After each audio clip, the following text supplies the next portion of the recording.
अस्सलाम वालेकुम। आज मैं देखिए तला हुआ गोश्त बना रही हूँ। तला हुआ गोश्त बनाने के लिए मटन का टुकड़ा छोटा छोटा कर लिया है और वॉश कर लिया, धो लिया है। ये 250-300 ग्राम होगा। अब देखिए इसमें मसाला डाल रही हूँ। इसमें लाल मिर्ची पाउडर हाफ चमची, हल्दी पाउडर हाफ चमची, धनिया पाउडर हाफ चमची, देखिए अदरक का पेस्ट हाफ चमची, लहसुन का पेस्ट 1 चम्मच,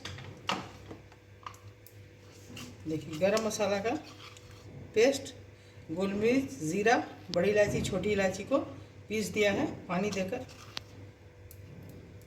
1 चमची। ये पपीता का पेस्ट है, कच्चा पपीता का। इसको देने से थोड़ा सॉफ्ट होता है और जल्दी गल जाएगा।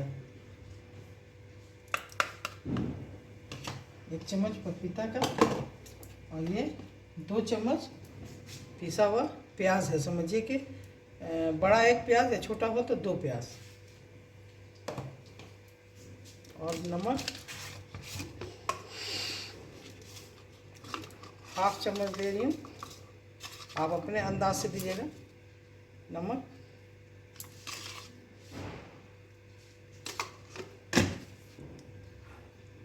देखिए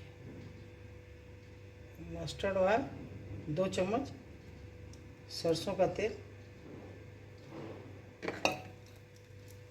हम सबको अच्छी तरह ऐसे मिला देंगे।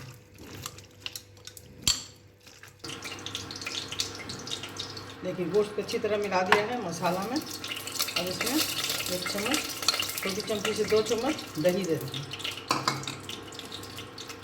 थोड़ा चाट मसाला पाउडर,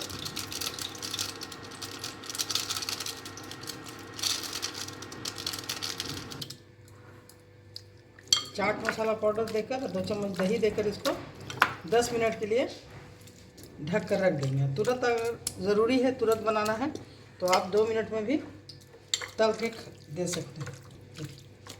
और इसको पपीता का पेस्ट नहीं भी दीजिएगा तो भी होगा, बड़ा खस्सी है इसलिए 1 चमची पपीता, कच्चा पपीता का पेस्ट देके मिला देने से थोड़ा जल्दी गल जाएगा। नहीं तो ऐसे ढक कर रखिएगा तो ऐसे भी गल जाएगा। देखिए मिल गया सब मसाला और दही। अब इसमें कश्मीरी लाल मिर्च थोड़ा दे रहे हैं, इसको अच्छी तरह मिला देंगे।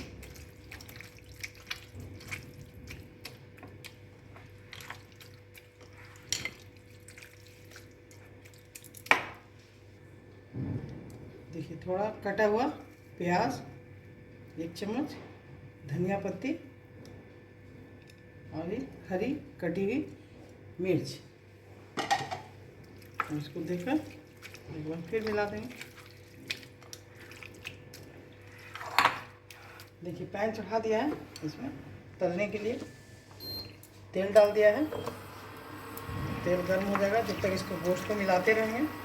इसमें गोश्त को मैलिए अच्छी तरह, ये ग्रिल तलाता है, तला हुआ गोश्त है, इसको अच्छी तरह मैलिए खूब देर तक।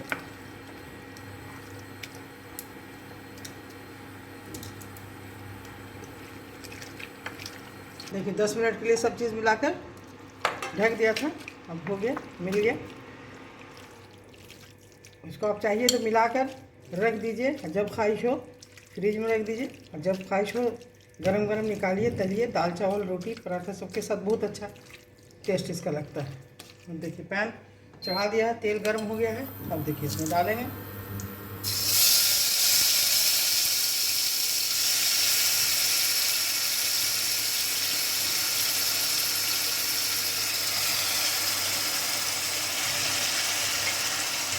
मसाला, इसको डाल दें। फ्लेम को कम कर देंगे, आँच को धीमा कर देंगे इंडक्शन में। देखिए सब डाल दिया। अब इसको 4-5 मिनट के लिए ढक देना। देखिए 5 मिनट हो गया, इसका ढक्कन खोल रहे हैं।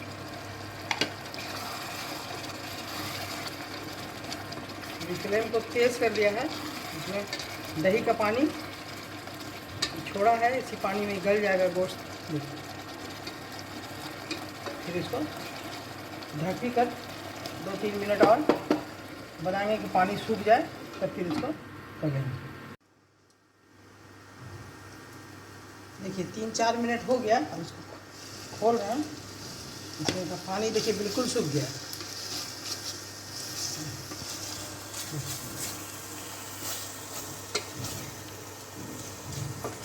पानी सूख के अब इसको थोड़ी देर भूनेंगे। इसमें थोड़ा घी डाल देंगे, तो चपाती के साथ खाना है इसलिए मैं घी डाल रही हूँ। घी ना हो तो आप मक्खन बटर भी डाल सकते हैं, इससे इसका खुशबू बहुत अच्छा हो जाता है, टेस्ट बढ़ जाता है। 2 मिनट इसको भूनेंगे। हो गया, देखिए पूरा अच्छी तरह सूख गया है। उसको भून कर ढक दिया। देखिए माशाल्लाह कितनी अच्छी खुशबू है, बिल्कुल अच्छी तरह भून गया है। इसको निकाल दें। देखिए इसको निकाल कर दिखा रहे हैं आपको, बहुत मज़ेदार लगता है। ये तला हुआ गोश्त है।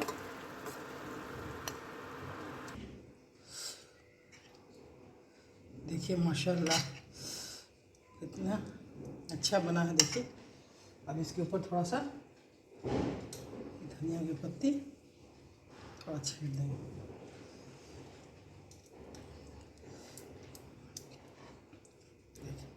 बिल्कुल गल गया है, देखिए अच्छी तरह गल गया। पपीता देने से ना टाइम नहीं लगा, पानी नहीं देना पड़ा। और अगर पपीता नहीं देना है तो थोड़ी देर इसको गलाइएगा, बहुत अच्छा मज़ा आएगा। देखिए इस तरह खाने, देखिए बिल्कुल गल गया, बिल्कुल गल गया गोश्त।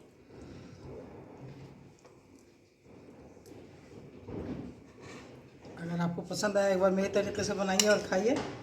अगर ज़रा भी पसंद आया हो तो मेरे चैनल को ज़रूर सब्सक्राइब कीजिए, लाइक कीजिए, शेयर कीजिए। फिर अगले रेसिपी में मिलेंगे इंशाअल्लाह ताला। अल्लाह हाफिज़।